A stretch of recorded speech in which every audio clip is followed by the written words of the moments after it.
Episode 50 Aku bisa melihat segalanya. Tang Yuyan, yang berdiri di samping Xia Feng, tak kuasa menahan keinginan untuk menendang Xia Feng. Dia penembak jitu amatir, jadi adakah penembak jitu profesional di dunia ini? Mengingat masa lalu Xia Feng di Afghanistan, di mana ia menantang tim pasukan khusus Amerika hanya dengan satu senjata, wajahnya memerah. Saat itu, tiba-tiba terdengar teriakan kaget di atap. Ternyata penembak jitu dari Barrett dan perusahaan HK Jerman telah mengenai sasaran pada jarak 2000 meter, dan keduanya mengenai 5 ring. Sepertinya kita harus membagi hadiah uang secara merata, kata Mulev kepada Joe Patton sambil tersenyum. Joe Patton juga tersenyum. Ia bisa menerima hasil ini. Tuan Xia, Anda bisa bertindak, kata Ilriva, seorang eksekutif perusahaan FN Belgia. Saat Ilriva meminta Xia Feng untuk bertindak, penembak jitu dan senapan runduk dari ketiga perusahaan telah mencapai hasil akhir. Senapan runduk M90 Barrett, dengan performanya yang luar biasa, telah mengenai sasaran pada jarak 2000 meter, mencapai tanda 5 ring. Penembak jitu HK Jerman, dengan senapan runduk HK baru mereka, juga mengenai sasaran pada jarak 2000 meter, juga mencapai tanda 5 ring.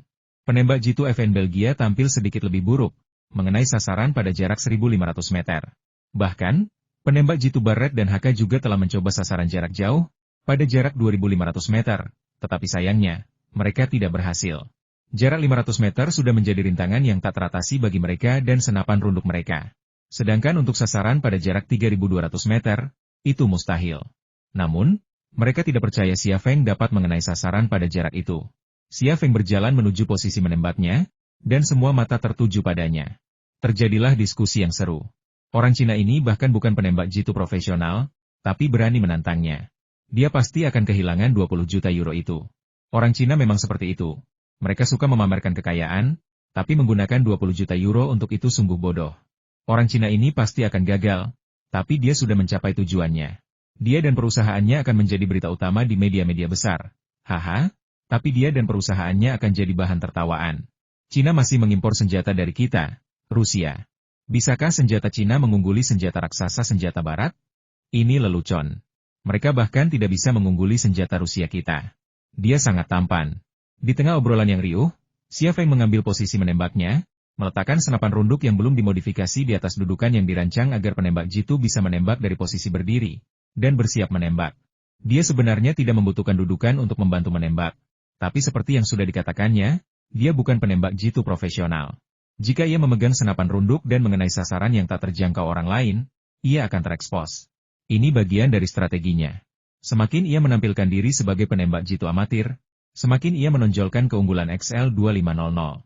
Tuan Xia, cepatlah, desak Joe Patton. Anda sudah cukup lama berlama-lama. Lelucon ini seharusnya berakhir. Mulev dari perusahaan Jerman di Hong Kong juga tersenyum dan berkata, Tuan Xia, saya sudah menyiapkan rekening untuk menerima transfer. Bang! Sebuah tembakan terdengar. Inilah respons Xia Feng. Dia mengenai ring ke-10 pada sasaran 800 meter. Seru seorang penggemar senjata di depan teleskop astronomi. Hasil ini sesuai dengan skor perusahaan Barrett dan Hong Kong. Mulev dan Joe Patton tak kuasa menahan diri untuk bertukar pandang, kedua matanya dipenuhi keterkejutan. Alasannya sederhana bahkan pada sasaran 800 meter. Mengenai ring ke-10 membuktikan bahwa senapan runduk XL2500 di tangan Xia Feng adalah senapan runduk yang luar biasa. Bang! Suara tembakan kembali terdengar. Wow! Seru seseorang lagi. Dia mengenai sasaran 10 ring di jarak 1500 meter. Atap gedung tiba-tiba hening. Ekspresi Joe Barton, Mulev, dan Ilriva berubah serius. Para penembak jitu dari 3 perusahaan senjata besar juga menjadi gugup entah kenapa. Bang! Suara tembakan ketiga terdengar. Ya Tuhan! Seru seseorang. Dia mengenai sasaran 10 ring di jarak 2000 meter. Begitu suara itu jatuh, atap gedung meledak dalam kegembiraan. Bagaimana mungkin? Senapan runduk dari 3 raksasa senjata hanya mengenai sasaran 5 ring, tetapi dia mengenai sasaran 10 ring. Hasil ini sudah melampaui 3 raksasa senjata. Ya Tuhan! Apakah senapan runduk Cina sudah mencapai level ini? Aku tak percaya. Natalia, pembawa acara televisi pemerintah Rusia, bahkan lebih sensasional lagi. Saya tak percaya. Senapan runduk dari perusahaan Tiongkok berhasil mencapai target 10 ring pada jarak 2000 meter, melampaui senapan runduk Barrett dan HK. Ada pepatah populer di dunia saat ini yang mengatakan bahwa Tiongkok telah bangkit dan menantang hegemoni Eropa dan Amerika Serikat. Saya sekarang sepenuhnya percaya pada pernyataan ini. Apa yang terjadi saat ini hanyalah gambaran kecil dari pepatah ini. Sebuah pabrik militer Tiongkok menantang 3 raksasa senjata Eropa dan Amerika, dan menang dengan sangat gemilang. Tidak, tidak, tidak, tantangannya belum berakhir. Kita lihat saja nanti. Bang! Tembakan keempat terdengar. Xia Feng berhasil mencapai target pada jarak 2.500 meter, dan skornya masih 10 ring yang berkilauan. Para eksekutif dari 3 raksasa senjata, yang menyaksikan hasilnya melalui peralatan observasi, ternganga lebar. Tepat sebelum Xia Feng menembak, mereka masih memimpikan hadiah 20 juta euro. Tetapi sekarang mereka menyadari bahwa mereka tidak akan mendapatkannya sama sekali. Bahwa itu hanyalah tipuan dari awal. Ya Tuhan! Natalia meraung kegirangan, 10 cincin pada target 2.500 meter. Ini keajaiban, rekor penembak jitu. Namun, ini bukan akhir. Xia Feng meletakkan XL2500, yang diproduksi di jalur perakitan pabrik militer Thunder Horse, dan menggantinya dengan senapan runduk XL2500 rakitannya sendiri. Apa yang akan dia lakukan? Apakah dia akan menembak target 3.200 meter itu? Natalia juga terkejut. Jika dia berhasil, ya Tuhan. Aku khawatir aku harus menyatakan senapan runduk terbaik di dunia adalah senapan runduk yang diproduksi oleh pabrik militer Thunder Horse Tiongkok. Bang! Suara teredam, dan asap mengepul. Keheningan menyelimuti atap, menunggu pengumuman. Yang pertama bersuara bukanlah si penggemar senjata yang berdiri di depan teleskop, melainkan si penembak jitu Barret. Dia mengenai sasaran di jarak 3.200 meter. 8 ring. Atap gedung kembali bergemuruh, dengan tepuk tangan, seruan, dan banjir diskusi serta pujian yang mengalir deras kepada Xia Feng. Xia Feng menyarungkan senapan runduknya, ekspresinya rileks dan senyum tersungging di wajahnya. Aku sudah selesai menembak. Kalau kau tidak yakin, kau bisa mencoba lagi. Kalau kau bisa mengenai sasaran terjauh, aku tetap akan membayarmu hadiah 20 juta euro. Joe Barton dan Mulev bertukar pandang dalam diam, wajah mereka dipenuhi rasa malu. Mereka tahu betul performa senapan runduk mereka.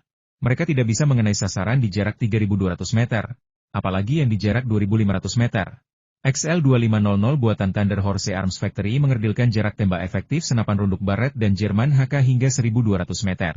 Data ini saja sudah cukup untuk menyatakan bahwa senapan runduk terbaik dunia tidak lagi diproduksi di Eropa atau Amerika Serikat, melainkan di Tiongkok. Pabrik senjata Thunder Horse Tiongkok menjadi terkenal berkat kemenangan ini, membangun reputasinya. Jadi, tuan-tuan, dan Nona Ilriva, bolehkah saya menyatakan diri sebagai pemenang? Xia Feng tampak sopan dan anggun. Namun, kesopanan dan sikap ini terasa ironis bagi Mulev, Joe Patton, dan Ilriva. Kalian menang, harus kuakui, kata Joe Patton. Tapi aku ingin membeli senjata kalian. Aku ingin tahu apa maksudnya. Xia Feng berkata, Anda boleh membeli senjata saya, tapi kami butuh persetujuan pemerintah. Apa? Joe Patton mengerutkan kening. Kalau tidak mau menjual, kenapa Anda datang ke pameran? Xia Feng tersenyum. Tuan Joe Patton orang Amerika, kan? Terus kenapa? Joe Patton tampak tidak senang. Xia Feng berkata, kalau begitu, izinkan saya menjawab pertanyaan Anda. Ada pameran senjata internasional setiap tahun. Apakah semua senjata yang dipamerkan dijual? Saya ingin membeli jet tempur F-22 Raptor Anda. Apakah Anda mau menjualnya? Dan Tuan Mulev, saya ingin membeli tank Leopard 2 Jerman Anda. Apakah Anda mau menjualnya? Anda sudah memblokir teknologi kami terlebih dahulu. Dan senapan runduk saya, yang juga memiliki keahlian kami, tidak akan tersedia untuk Anda. Ayo pergi. Joe Patton tidak ingin lagi berbicara dengan Xia Feng. Mulev juga menyuruh anak buahnya meninggalkan atap. Dari ketiga raksasa senjata, Barret justru yang paling banyak menderita kerugian dalam tantangan ini. Mereka adalah pemimpin yang diakui dalam senapan runduk, memegang otoritas tak tertandingi di bidang ini. Namun, sebuah perusahaan Tiongkok kecil yang tak dikenal telah menggulingkan Barret. Perwakilan dari tiga raksasa senjata itu meninggalkan atap satu persatu. Pada titik ini, mereka sama sekali tidak ingin terekspos ke media. Itu akan menjadi penghinaan. Tuan Xia, bisakah Anda menceritakan tentang perusahaan Anda? Natalia tidak mau melewatkan kesempatan untuk mewawancarai Xia Feng. Xia Feng melangkah di depan kamera, dengan senyum di wajahnya. Tentu saja saya mau. Pabrik senjata Thunder Horse kami adalah perusahaan senjata api baru, simbol kemajuan dalam industri manufaktur Tiongkok. Berbicara dengan fasih dan tenang, Xia Feng memiliki penampilan dan sikap yang menenangkan di depan kamera. Tang Yuyan menatap Xia Feng, matanya sedikit kosong, tidak menyadari kehadirannya. Ling Hao muncul di belakangnya dan berkata, orang ini benar-benar brilian. Ia melirik Ling Hao dan berkata, Anda dari mana saja? Kami sangat sibuk tadi, dan saya membutuhkan bantuan Anda, tetapi tidak dapat menemukan Anda. Saya pergi untuk menyelidiki keberadaan Xia Feng 2 hari yang lalu, kata Ling Hao. Tang Yuyan langsung mengerutkan kening. Kau tahu? Ling Hao bertanya, apakah ini aneh? Apa yang kau temukan? Tanya Tang Yuyan ragu-ragu. Ling Hao menggelengkan kepalanya. Aku tidak menemukan apapun, jadi kukatakan Xia Feng sangat pintar. Kau teman atau lawan? Apakah itu penting? Tang Yuyan menatap lurus ke arah Ling Hao, katakan padaku. Ling Hao berkata ringan, tentu saja kita berteman. Setidaknya, kita berteman sekarang. Tang Yuyan menghela napas lega. Lalu mengapa kau diam-diam menyelidikinya? Ling Hao berkata, aku sangat penasaran dengannya. Tidakkah kau pikir dia orang yang tidak terduga? Terkadang ya, tapi aku percaya padanya. Dia orang baik. Sejak aku bertemu dengannya, dia tidak pernah melakukan apapun yang mengecewakan negara. Sebaliknya, dia telah memberikan kontribusi besar bagi negara kita. Contoh di depan kita adalah contoh. Bisakah kau berharap perusahaan senjata Hanu Nasional melakukan apa yang telah dia lakukan? Senyum tersungging di sudut mulut Ling Hao, justru karena ini, aku adalah temannya, bukan lawan. Namun, meskipun kami berteman, aku tetap ingin tahu seperti apa temanmu. Tidakkah kau ingin tahu juga? Tang Yuyan berhenti bicara dan tatapannya kembali ke Xia Feng. Pada saat itu, Natalia, pembawa acara televisi pemerintah Rusia, tiba-tiba mencium pipi Xia Feng.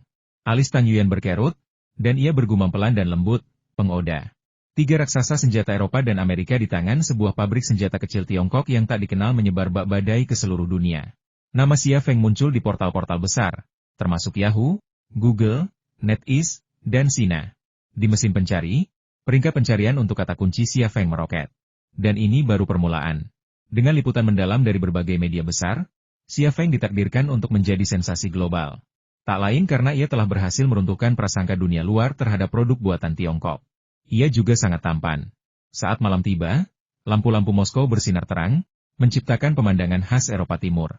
Namun, jalanan tampak sepi, agak sepi.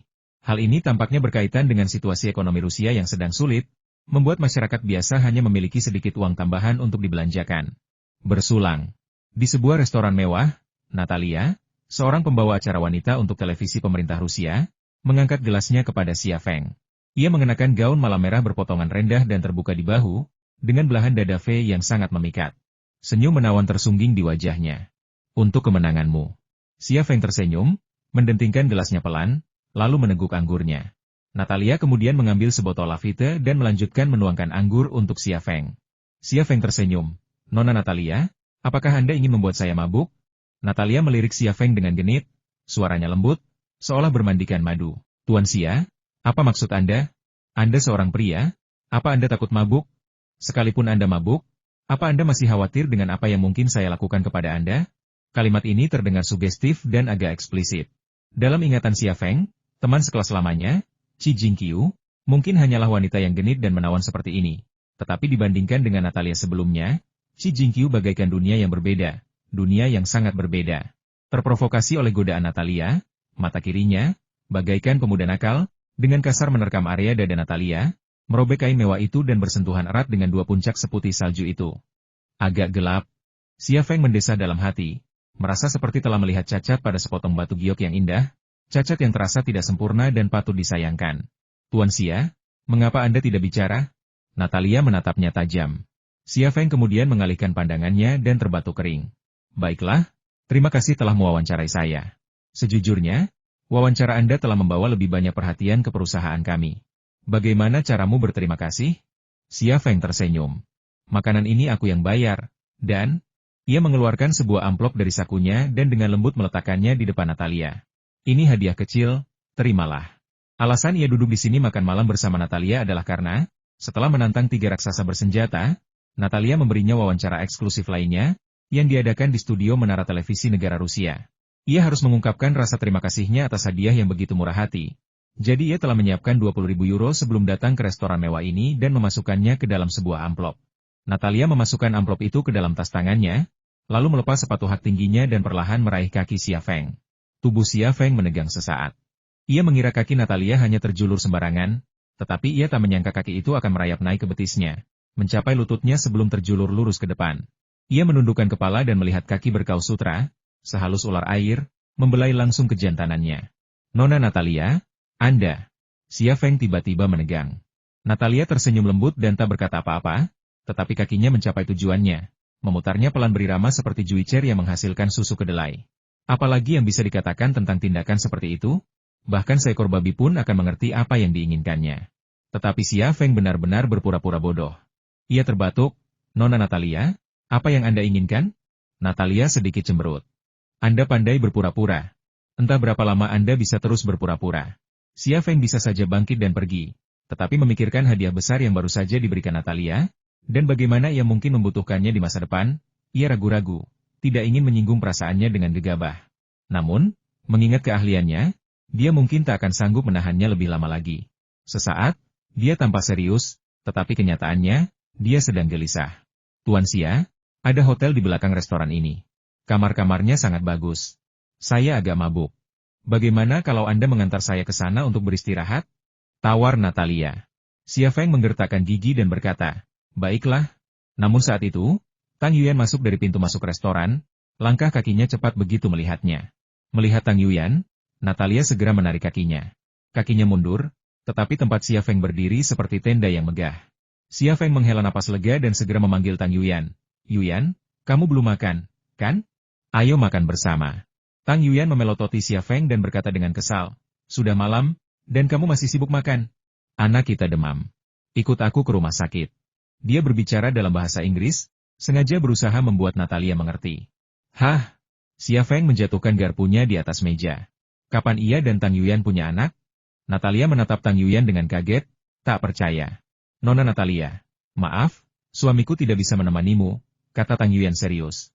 "Tidak apa-apa, tidak apa-apa. Anak itu penting." Natalia berkata, "Bagaimana kalau aku ikut denganmu untuk melihatnya?" "Tidak, tidak." Tang Yuyan menolak, "Kita bisa melakukannya sendiri." Xia Feng berdiri dan meminta maaf kepada Manchester United. "Nona Natalia, maaf, aku harus pergi dulu." "Baiklah, selamat tinggal."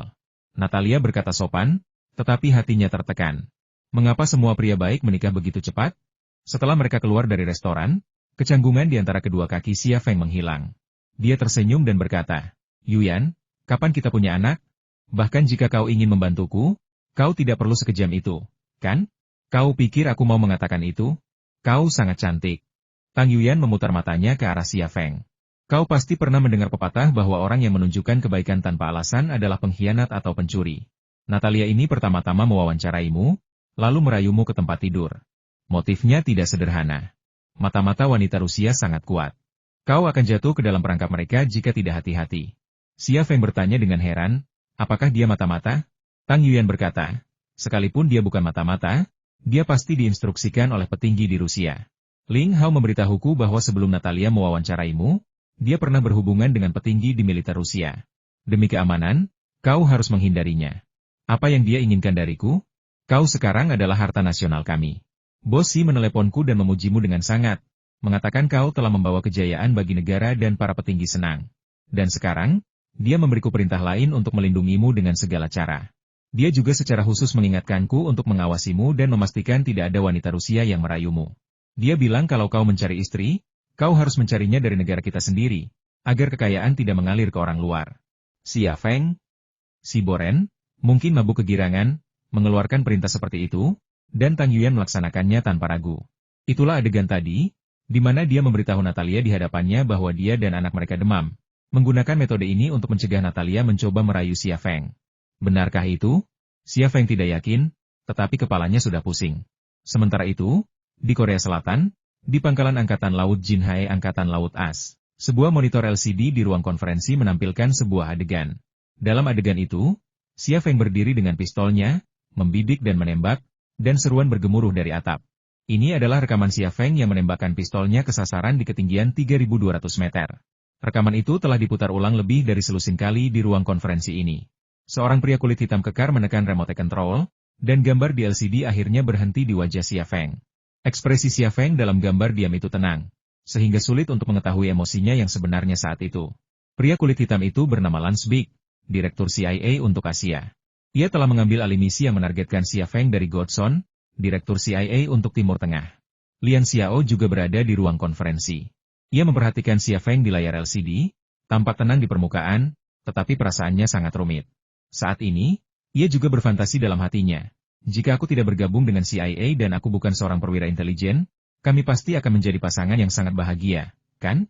Dia mendapatkan kehormatan seperti itu. Jika aku di sisinya, akankah dia menciumku? Lance Big memecah keheningan di ruang konferensi. Liang Xiao, kau dan Xia Feng sudah lama bersama, dan kau paling mengenalnya. Katakan padaku, bagaimana dia melakukannya? Liang Xiao tersadar dan menggelengkan kepalanya. Mana mungkin aku tahu? Di video ini, bukankah Xia Feng bilang kalau tingkat manufaktur Tiongkok sudah meningkat? Lansbig berkata, kita semua tahu betapa tingginya tingkat manufaktur Tiongkok. Tidak perlu dibahas. Yang bisa kupastikan adalah Amerika Serikat pun tidak bisa memproduksi senapan runduk dengan jarak tembak efektif 3.200 meter. Aku punya firasat bahwa senapan runduk XL2500 yang diproduksi oleh pabrik militer Thunder Horse sebenarnya tidak ada hubungannya dengan tingkat manufaktur Tiongkok. Itu semua berkat kemampuan Xia Feng. Liang Xiao tidak menjawab. Lansbig melanjutkan, Xia Feng ada di Rusia, yang merupakan zona terlarang kami. Hampir mustahil untuk melancarkan operasi besar. Namun, aku mendapat misi baru. Liang Xiao, cari cara untuk mendapatkan senapan runduk XL2500. Militer ingin mempelajarinya. Aku, Liang Xiao mengerutkan kening. Lansbig berkata, kau punya waktu sebulan untuk bersiap. Maksudmu aku harus pergi ke Tiongkok? Kata Liang Xiao dengan marah. Orang-orang di Biro 101 sudah mencurigaiku. Jika aku muncul di Tiongkok, apa aku perlu menjelaskan konsekuensinya? Lansbig mengangkat bahu. Aku tidak peduli. Jika kau tidak menyelesaikan misi, posisimu akan dicabut. HMPH. Liang Xiao mendorong kursi ke samping dan pergi, membanting pintu saat keluar. Setelah Liang Xiao pergi, Lansbiger berkata, baiklah, mari kita mulai membahas cara menghadapi Xia Feng. Di koridor luar, seulas senyum tersungging di bibir Liang Xiao. Setelah insiden kompetisi senjata, pabrik senjata Thunder Horse tak diragukan lagi menjadi ruang pameran tersibuk di seluruh pusat pameran internasional Moskow, dengan arus pengunjung dan penggemar senjata api yang tak henti-hentinya. Hampir setiap pelanggan tertarik membeli XL2500, dan Xia Feng kebanjiran pesanan, hampir membuatnya kewalahan. Namun, Xia Feng memiliki perjanjian sebelum berpartisipasi dalam pameran Rusia, yang melarangnya menandatangani pesanan secara pribadi. Wewenang itu ada di tangan Ling Hao. Awalnya, Xia Feng sedikit khawatir Ling Hao tidak akan menandatangani pesanan dari klien asing. Dan kalaupun ia menandatangani, itu hanya 1 atau 2 pesanan kecil yang simbolis. Namun, kekhawatirannya tidak berdasar. Selama pameran berlangsung, Ling Hao telah menandatangani lusinan pesanan dari Pakistan, Iran, Argentina, Venezuela, Brasil, Meksiko, negara manapun yang bersahabat dengan Tiongkok. Jika mereka memesan, ia akan menandatanganinya. Hal ini membuat Xia Feng semakin khawatir. Dengan begitu banyak pesanan, dan dengan kapasitas produksi pabrik militer Thunder Horse saat ini, ia akan membutuhkan waktu hampir 5 tahun untuk memenuhinya. Tampaknya ekspansi sudah di ambang pintu. Lebih lanjut, Xia Feng semakin penasaran dengan identitas Ling Hao. Ling Hao menandatangani pesanan-pesanan ini hampir tanpa menghubungi Tiongkok untuk meminta persetujuan, melainkan bernegosiasi langsung dengan klien dan kemudian menandatangani pesanan.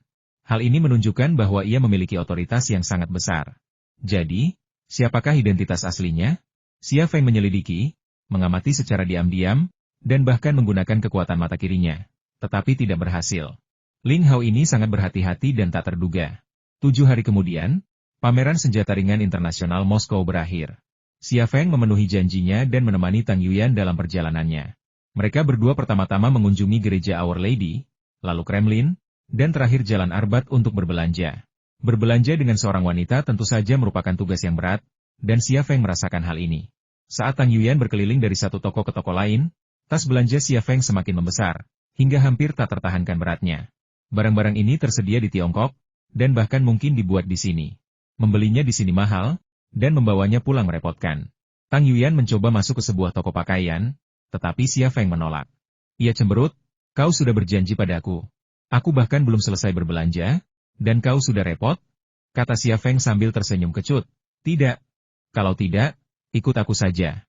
Tang Yuyan menarik Xia Feng masuk. Xia Feng menitipkan tasnya di meja resepsionis lalu menemaninya memilih pakaian. Ia juga bertindak sebagai penerjemah bahasa Rusianya, berbicara kepada staf toko. Tang Yuyan segera memilih gaun dan setelan bisnis, lalu memasuki ruang ganti. Pacarmu sangat beruntung. Petugas toko memulai percakapan dengan Xia Feng. Xia Feng tersenyum tetapi tidak berkata apa-apa. Tang Yuyan bukan pacarnya, tapi ia tak perlu menjelaskan apapun kepada gadis Rusia itu. Pintu ruang ganti tiba-tiba terbuka lagi, dan Tang Yuyan menjulurkan kepalanya. Lei, kemari sebentar. Xia Feng tertegun. Untuk apa? Kemari dan bantu aku menutup persletingnya, kata Tang Yuyan. Xia Feng? Petugas wanita muda itu menutup mulutnya dengan tangan dan tertawa. Silakan saja, tidak apa-apa, dia pacarmu. Xia Feng tersenyum kecut dan dengan berani memasuki ruang ganti. Ruang ganti itu kecil, dengan cermin dan gantungan baju. Tang Yuyan berdiri di depan cermin, mengenakan gaun panjang dengan resleting terbuka, memperlihatkan kulitnya yang putih dan lembut. Di bawah pinggang rampingnya, tepat di antara pinggulnya, sehelai rendah hitam menyembul keluar, sebuah godaan yang tak terlihat. Xia Feng menatap punggung dan bokong Tang Yuyan yang harum, sementara Tang Yuyan balas menatap Xia Feng di cermin. Tatapan mereka tak bertemu, namun percikan api seakan menyala. Ruang ganti yang sempit itu perlahan dipenuhi aroma hubungan yang mesra, tercium dari aroma tubuh Tang Yuyan yang manis. Ya, aku memintamu untuk membantu membuka resleting, bukan untuk mengintip. Tang Yuyan akhirnya kehilangan kesabarannya, tersipu saat mengingatkan Xia Feng. Kali ini, Xia Feng kembali tenang dan segera meraih resleting dan menariknya. Namun, mungkin karena terlalu kuat atau kurangnya pelumas pada resleting baru, kepala resleting hanya tersangkut 2 cm di rendah Tang Yuyan dan tidak mau ditarik. Kau, Tang Yuyan menoleh ke belakang. Kesal? Kenapa kau begitu ceroboh? Xia Feng, yang merasa sangat malu, mengerahkan sedikit tenaga dan menariknya. Dengan suara berderak, resleting itu, seperti tang, merobek sehelai renda, memutuskan karet elastisnya. Sepotong kulit halus seputih salju, belahan dada berbentuk V yang dalam, tiba-tiba terlihat di hadapannya. Tang Yuyan dengan panik menutupi area tubuhnya yang terbuka dengan tangannya, menatap Xia Feng dengan mata berbinar. Mulutnya terbuka ingin mengatakan sesuatu, tetapi tak ada kata yang keluar. Xia Feng juga tertegun, memegang resleting yang telah disobeknya, tak tahu harus berkata apa. Namun, sesuatu yang lebih buruk terjadi. Renda itu, dengan karet elastisnya yang robek, meluncur turun dari pinggul Tang Yuyan dengan cepat, terlepas dari roknya dalam sekejap mata dan diam-diam mendarat di pergelangan kakinya. Dagingnya yang montok seperti jeruk bali hampir setengahnya terekspos ke udara, seputih salju dan sehalus batu giok. Xia Feng menutup matanya. Aku tidak melihat apa-apa. Tak apa-apa jika ia tidak mengatakan apa-apa. Begitu ia berbicara, Tang Yuyan, yang merasakan cubitan itu, berputar seperti anak kucing yang ekornya diinjak. Ia meninju dada Tang Yuyan dengan tinjunya. Ia tampak garang, tetapi pukulannya tak berdaya. Xia Feng tidak menghindar. Ia memang kasar sejak awal, jadi ia pantas menerima pukulan itu. Namun, tepat saat tinju Tang Yuyan mengenai dada Xia Feng, resletingnya tidak berfungsi, dan kain di dadanya terlepas dari bahunya, diikuti seluruh gaunnya. Hampir sedetik setelah tinjunya mengenai dada Xia Feng, ia berdiri telanjang di hadapannya. Area dadanya, perutnya, tubuhnya, semuanya terekspos di depan mata Xia Feng, sepenuhnya tanpa penutup. Mata Xia Feng melebar, tak bisa berkedip. Di ruang ganti yang sempit itu, waktu seakan berhenti. Ah! Teriak Tang Yuyan, sambil memegangi dadanya. Xia Feng segera melangkah maju untuk menutup mulutnya, dengan gugup berkata, halo, jangan teriak. Kalau kau teriak, orang-orang akan mengira kita. Suara gadis Rusia itu terdengar dari luar pintu. Pak, apa yang terjadi? Tidak terjadi apa-apa, Xia Feng tergagap. Tapi, gadis Rusia itu bertanya ragu-ragu. Nona, apa yang terjadi? Xia Feng segera melepaskan tangan yang membekap mulut Tang Yuyan. Tetapi begitu ia melepaskannya, Tang Yuyan kembali menjerit. Tok, tok, tok. Gadis Rusia itu tak kuasa menahan diri untuk mengetuk pintu. Pak, tolong buka pintunya. Oke, segera. Xia Feng sudah panik. Pacarku sedang berganti pakaian. Dia akan segera ke sana. Begitu kata-kata itu keluar dari mulutnya, Tang Yuyan membeku sesaat. Kepanikannya memudar menjadi keheningan. Nona, apa yang terjadi? Tanya gadis Rusia itu, jelas curiga dengan apa yang terjadi di ruang ganti. Xia Feng benar-benar bingung, tidak yakin bagaimana menyembunyikan perasaannya. Membuka pintu adalah hal yang mudah, tetapi begitu ia melakukannya, bagaimana mungkin Tang Yuyan, yang hanya ditutupi sedikit kain di sekitar pergelangan kakinya, menghadapi kerumunan? Bagaimana ia bisa menjelaskan situasinya yang memalukan? Saat itu, Tang Yuyan berkata, bukan apa-apa, aku melihat kecoak. Ia berbicara dalam bahasa Inggris, dan gadis Rusia di luar tampak mengerti, tanpa bertanya lebih lanjut dan meninggalkan ruang ganti. Xia Feng akhirnya menghela napas lega, tetapi kecanggungan itu masih terasa, dan ia tidak tahu harus melihat kemana. Ruang ganti itu terlalu kecil, dan dengan cermin besar, ia hanya disambut oleh pemandangan yang membuat mimisan kemanapun ia memandang. Kenapa kau tidak berbalik? Tang Yuyan merajuk, wajahnya memerah. Xia Feng akhirnya menyadari apa yang terjadi dan memunggunginya. Bahkan saat ia berbalik, jeruji baja tahan karat di pintu memproyeksikan bayangan tubuh Tang Yuyan.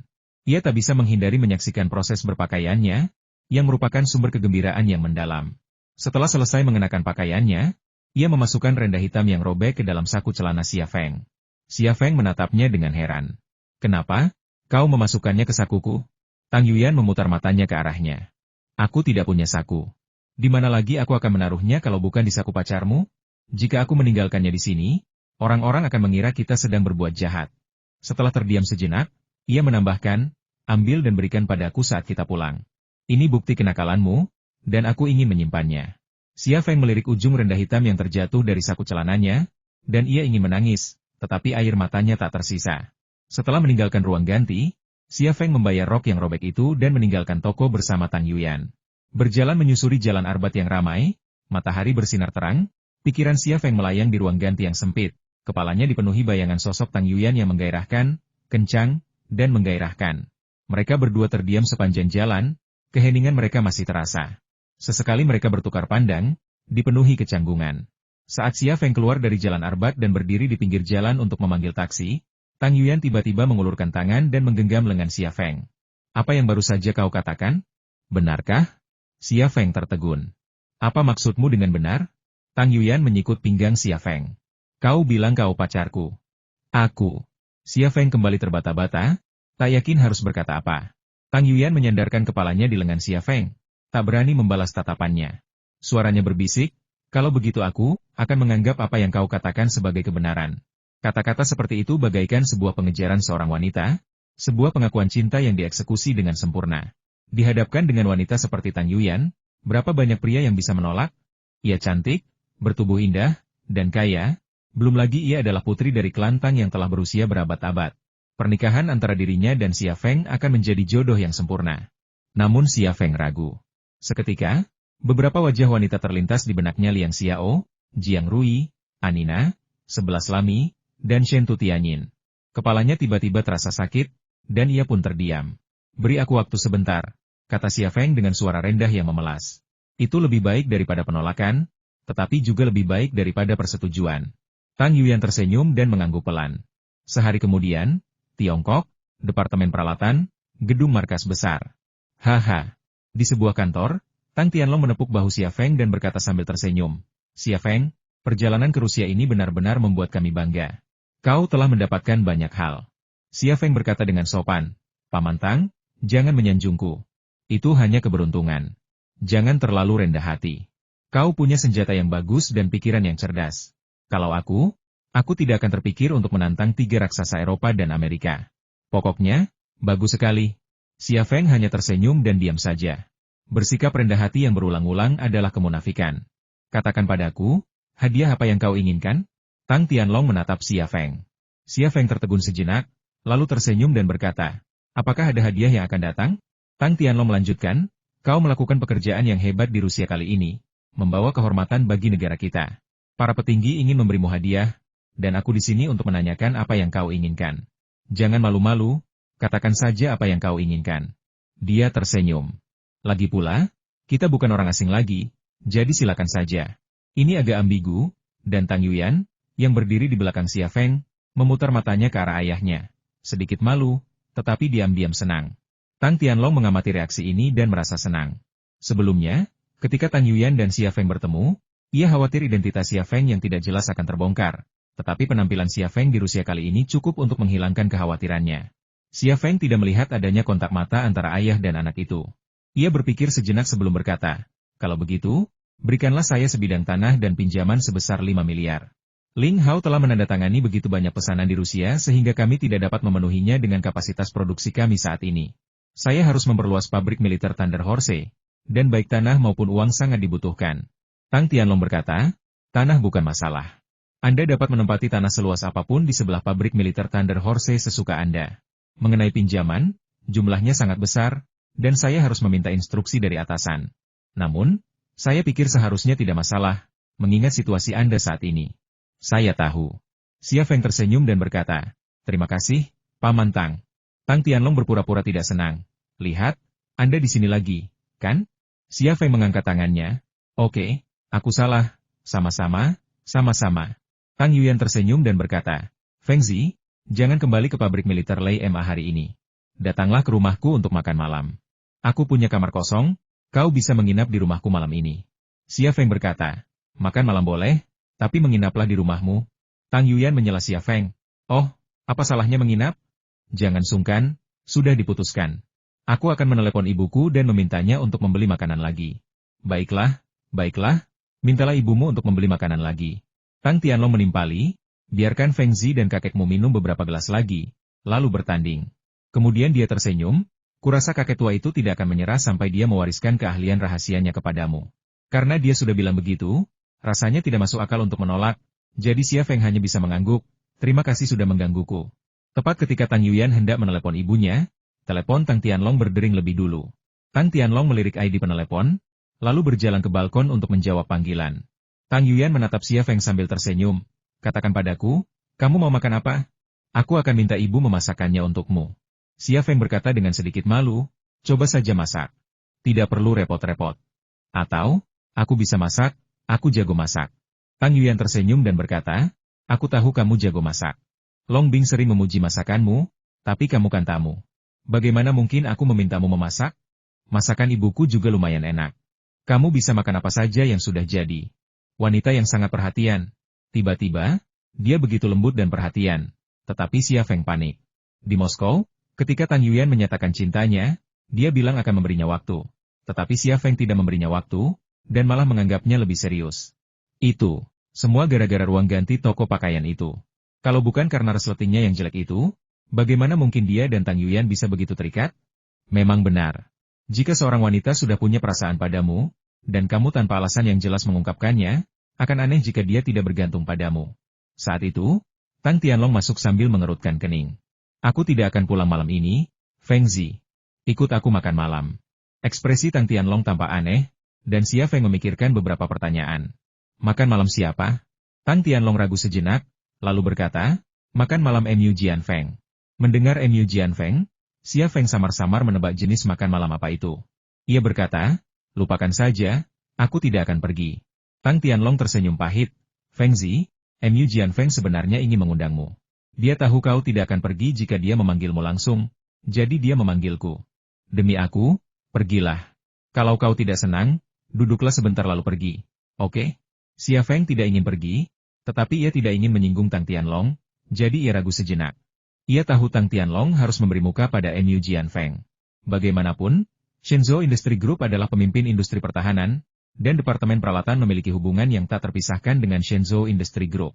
Ia juga perlu meminta Tang Tianlong untuk mengurus tanah dan pinjaman besar untuknya, jadi ia tak bisa mengabaikan bantuan Tang Tianlong. Tang Yuyan menyenggol tumit Xia Feng dengan ujung kakinya dan berkata, kenapa aku tidak ikut saja? Feng Zi pasti tidak akan nyaman di sana. Xia Feng akhirnya mengangguk, aku ikut.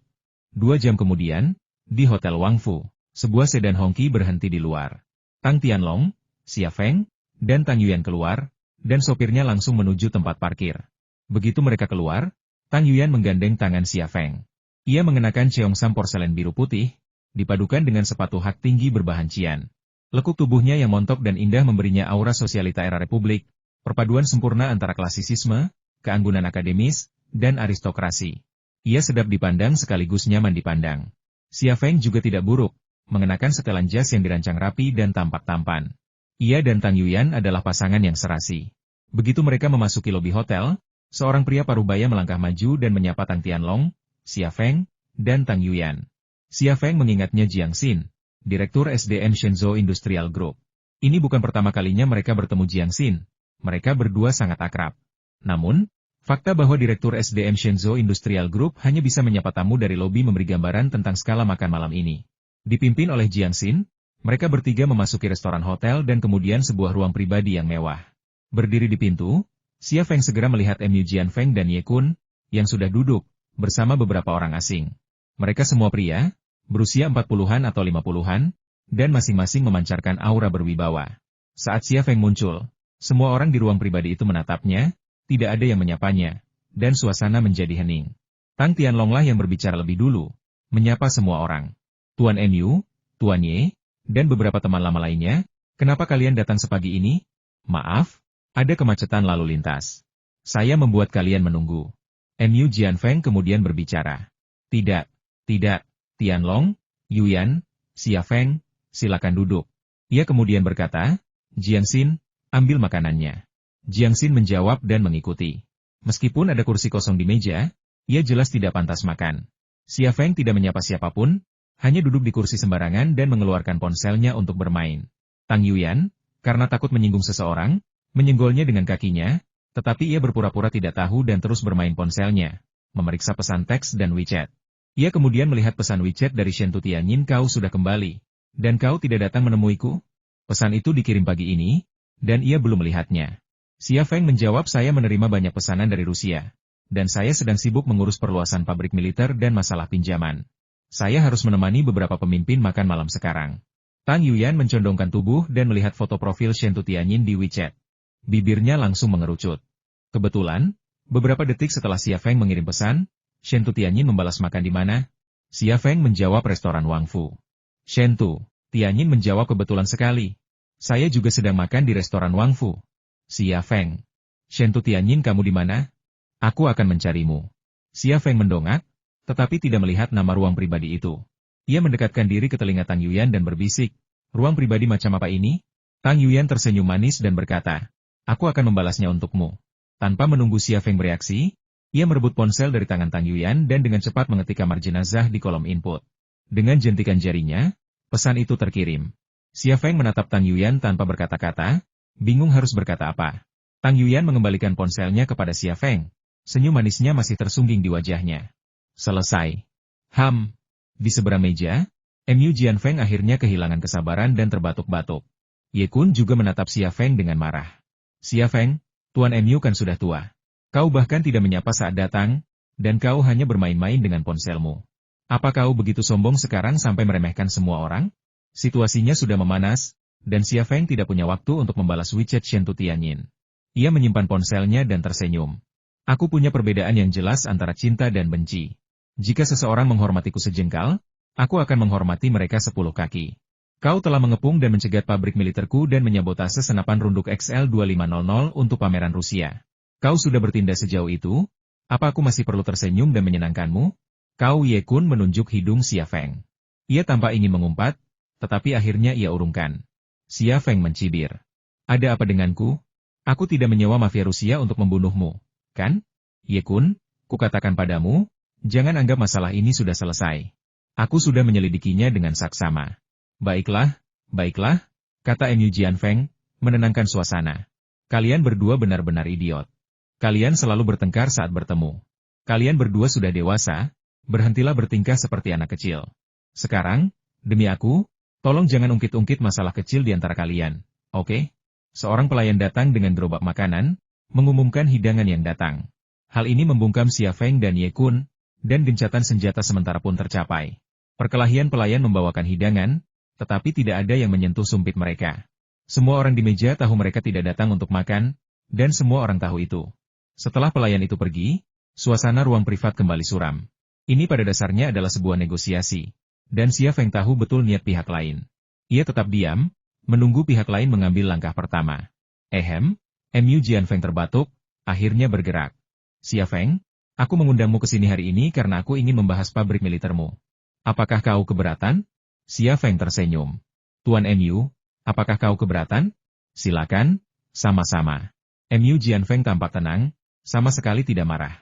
Sebelum aku mulai, izinkan aku memperkenalkan kalian kepada beberapa teman, katanya. Ia memperkenalkan mereka satu persatu. Ini Tuan Ma Bin, pemimpin Ban Industri dan Komersial Tiongkok. Ini Tuan Hu Cheng, pemimpin Ban Pertanian Tiongkok. Ini Tuan Wu Shengxinwu, pemimpin Ban Tiongkok. Dan ini Tuan Yao Yifu, pemimpin Ban Konstruksi Tiongkok. Setiap orang yang diperkenalkan oleh Mu Jianfeng mengangguk kepada Xia Feng, dan Xia Feng menjawab satu persatu. Ia tampak tenang, tetapi suasana hatinya sudah bergejolak. Mu Jianfeng tiba-tiba mengundang para pemimpin 4 ban besar, tepat ketika ia membutuhkan dana besar untuk memperluas pabrik militer Le-5. Motifnya jelas.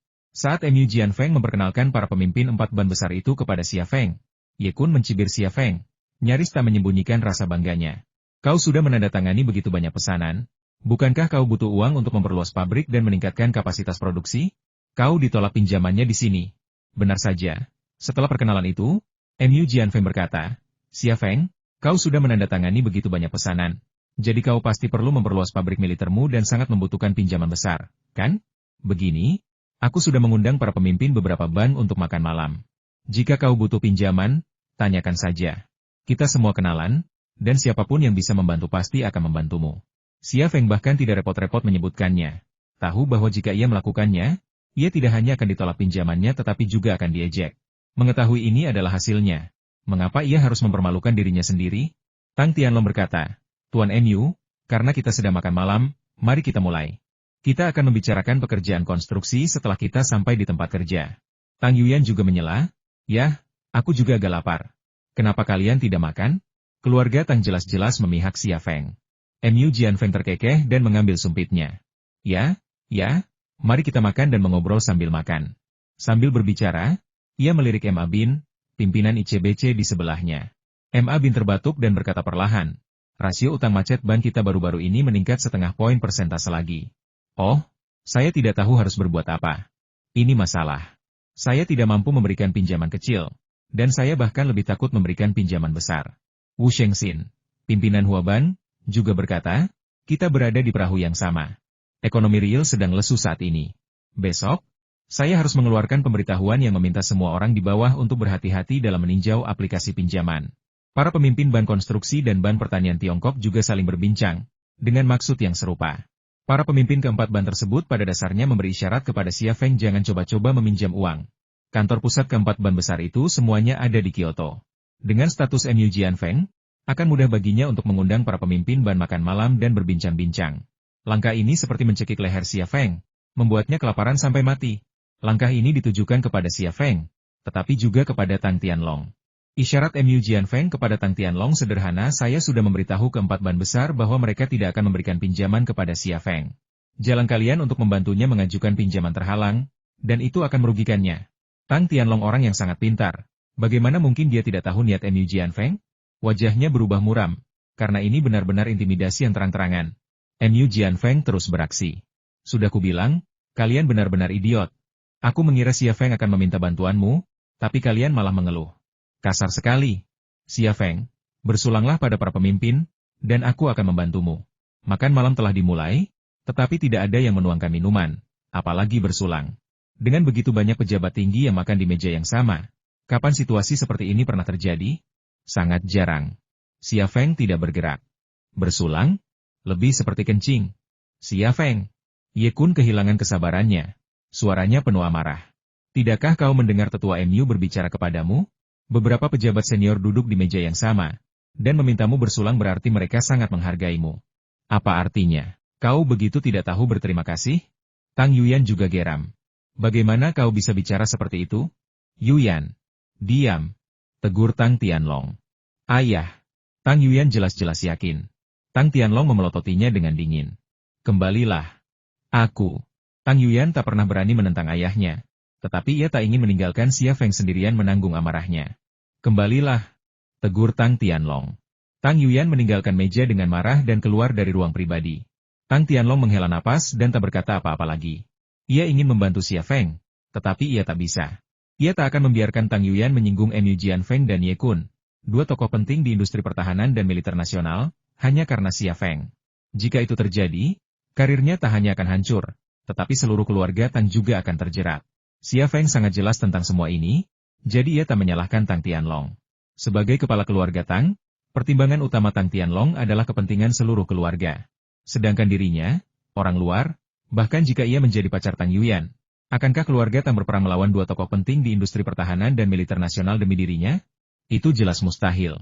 Manusia harus realistis. Penanganan Tang Tianlong terhadap situasi ini terasa tepat, dan MU Jianfeng tersenyum. Xia Feng, ada apa denganmu hari ini?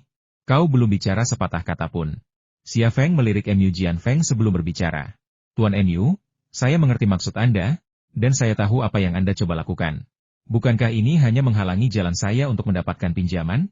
Ini memang akan menyusahkan saya, tetapi bukannya tidak bisa diselesaikan. Dalam situasi seperti ini, apa yang Anda ingin saya katakan? MU Jianfeng tersenyum. Karena Anda sudah membahasnya sejauh ini, saya tidak akan bertele-tele. Setelah jeda, ia berkata, kali ini, bukan perusahaan senjata Hanu yang membeli pabrik militer Anda, melainkan grup industri Shenzhou kami. Xia Feng juga tersenyum. Hanya karena Anda ingin membeli, apakah saya harus menjualnya? MU Jianfeng berkata, Anda pasti akan menjualnya. Sama seperti Anda menjual peralatan mesin pintar kepada kami terakhir kali. Xia Feng berkata, saya tertipu terakhir kali. Apakah saya akan tertipu lagi? Apa Anda pikir saya sebodoh itu? Aku tidak pernah menganggapmu bodoh. Aku akan memberitahu semua orang yang bertanya tentangmu bahwa kau sangat cerdas, kata Mu Jianfeng. Jika kau cerdas, kau akan tahu sifat grup industri Shenzhou kami dan otoritasnya di industri militer. Itu adalah tempat terbaik bagi pabrik militermu untuk diakuisisi oleh grup industri Shenzhou kami. Kau akan meraup untung besar, meninggalkan industri militer, dan mengejar pengembangan yang lebih baik di bidang lain. Singkatnya, kau tidak bisa berkembang di industri militer. Tidak akan dijual, kata Xia Feng dengan satu kata tegas. Alis Mu Jianfeng sedikit terangkat. Xia Feng, jika aku bisa membeli mesin perkakas cerdasmu, aku juga bisa membeli pabrik militermu. Kau harus tahu bahwa industri militer bukan untuk semua orang. XL2500 MU memang luar biasa, tapi itu hanya senjata. Mengembangkannya akan sulit. Jual saja ke grup industri Shenzhou kami, dan kami akan dapat memperluas dan memperkuatnya dengan cepat, yang juga akan menguntungkan negara. Aku yakin para petinggi akan mendukungnya. Xia Feng mencibir, Tuan Mu, penjualan paksa adalah tindakan perampokan, tetapi Anda telah mengangkatnya ke tingkat pengabdian kepada bangsa dan rakyatnya. Saya sungguh mengagumi Anda. Raut wajah Mu Jianfeng mengeras. Ia tampaknya terkejut dengan sikap Xia Feng yang tidak tahu berterima kasih kepadanya. Terakhir kali ia tidak berselisih dengan Xia Feng di lapangan golf. Itu karena perusahaan senjata Hanwu, yang dipimpin oleh Ye Kun, ingin mengakuisisi gudang senjata Le-5 milik Xia Feng. Kali ini, grup industri Shenzhou, yang dipimpin olehnya, yang akan mengakuisisi gudang senjata Le-5. Ia membayangkan dan berharap Xia Feng akan enggan, bahkan memerasnya dalam jumlah besar, tetapi pada akhirnya ia akan dapat memperoleh gudang senjata Le-5 dan teknologi XL2500 dari Xia Feng. Ia tidak menyangka Xia Feng akan memanggilnya perampok di depan begitu banyak orang. Xia Feng. Mu Jianfeng menahan amarahnya, nadanya berubah. Jujur saja, kalau kalian tidak bisa mendapatkan pinjaman, aku bisa meminta militer mengurangi pesanan kalian. Kalian seperti ikan di kolam. Kalau aku menguras airnya, bagaimana kalian bisa bertahan? Jangan tidak tahu terima kasih. Jual saja. 5 miliar, aku akan segera memberikannya. Xia Feng terkekeh. Apa yang kalian tertawakan? Tanya Mu Jianfeng dingin. Xia Feng tertawa, aku menertawakan kalian yang semakin tua. Bukan hanya pikiran kalian yang tertutup, tapi otak kalian juga sudah tidak berfungsi lagi. Xia Feng. Ye Kun menggebrak meja. Beraninya kau. Xia Feng mencibir. Aku yang melakukannya. Terus kenapa? Pukul aku, ayo. Teriak Mu Jianfeng. Ye Kun, lepaskan dia. Ye Kun memelototi Xia Feng dengan kesal, lalu terdiam sejenak.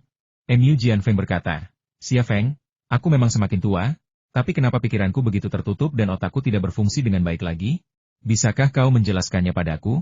Xia Feng melanjutkan, sekarang dunia sudah terglobalisasi, ada lebih banyak bank daripada hanya bank-bank besar di dalam negeri, kan?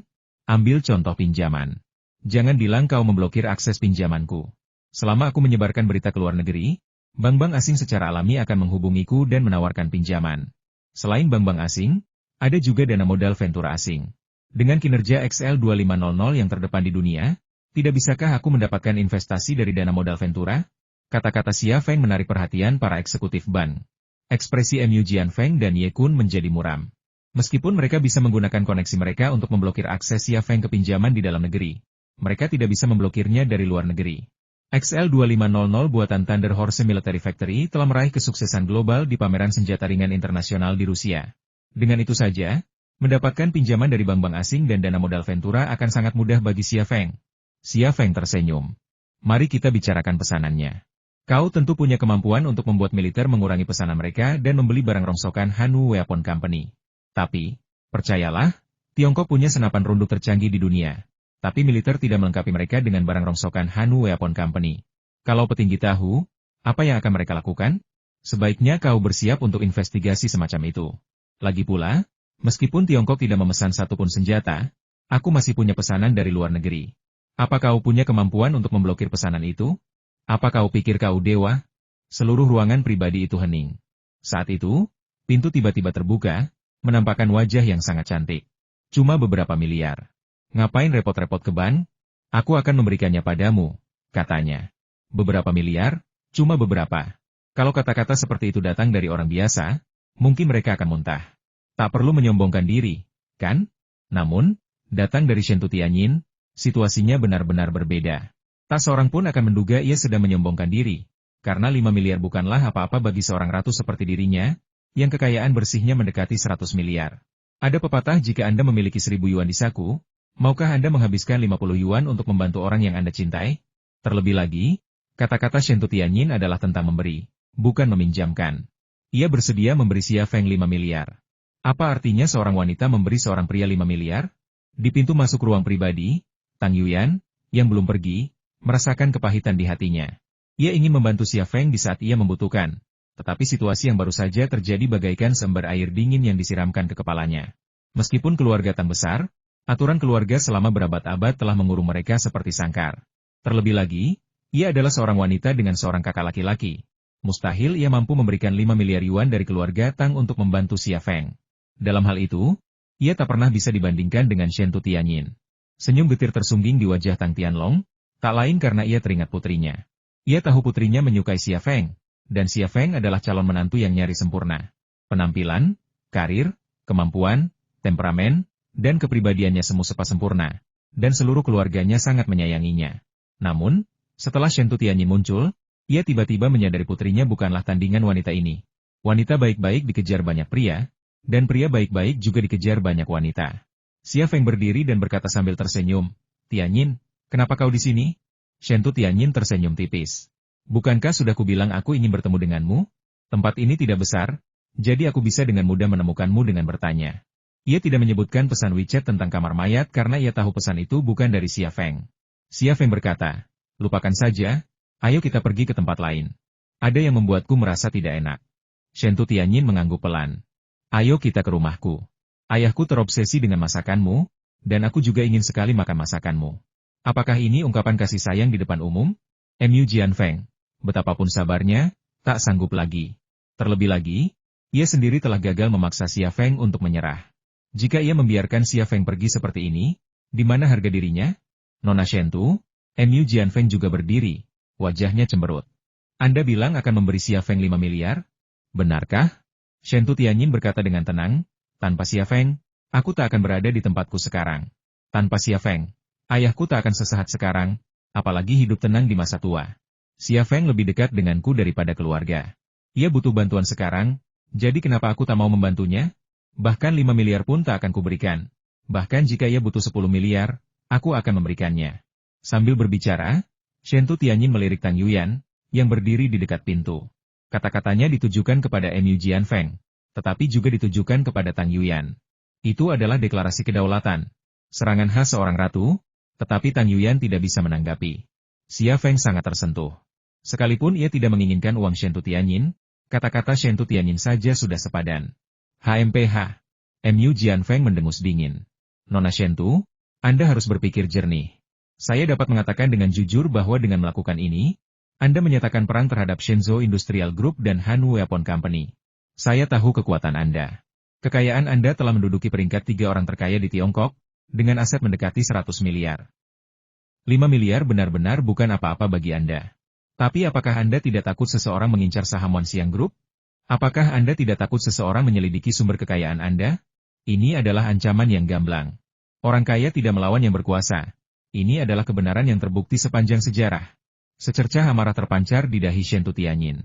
Ia tak pernah menantang pejabat tinggi, tetapi begitu keadaan tak terkendali, ia tak takut masalah. Ia wanita yang sangat kuat, jadi bagaimana mungkin ia mudah terintimidasi oleh kata-kata Mu Jianfeng?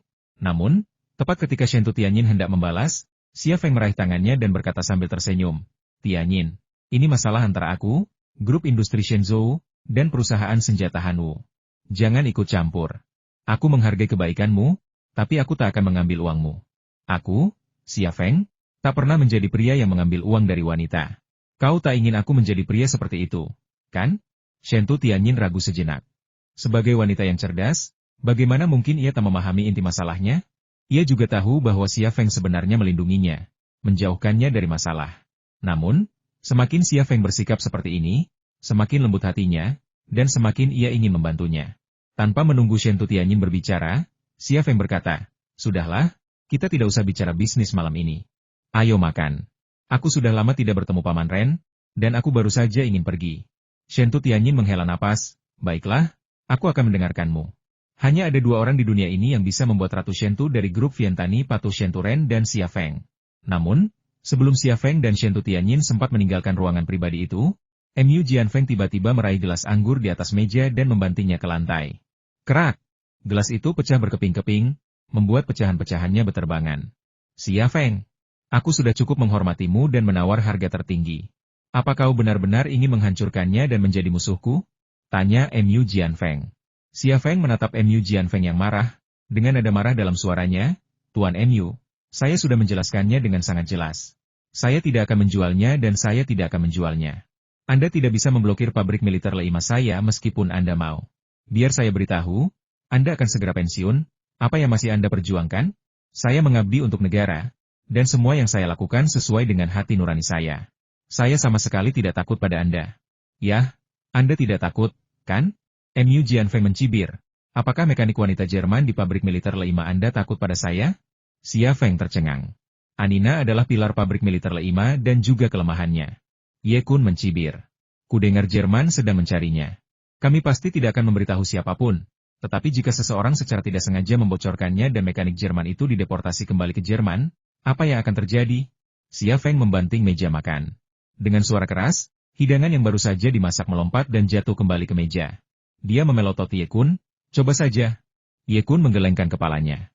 Apakah begini cara preman jalanan memecahkan masalah? Apa kau pikir ini akan berhasil? Realistislah, Xia Feng. Jual saja pabrik militermu dan keluar dari industri militer.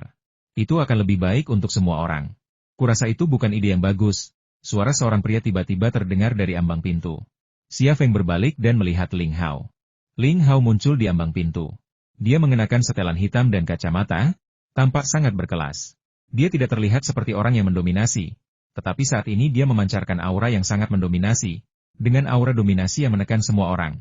Xia Feng tidak pernah mengetahui identitas Li Hao. Dia juga tidak bisa mengerti mengapa dia muncul di saat kritis ini, dan mengapa dia jelas-jelas berpihak pada Xia Feng.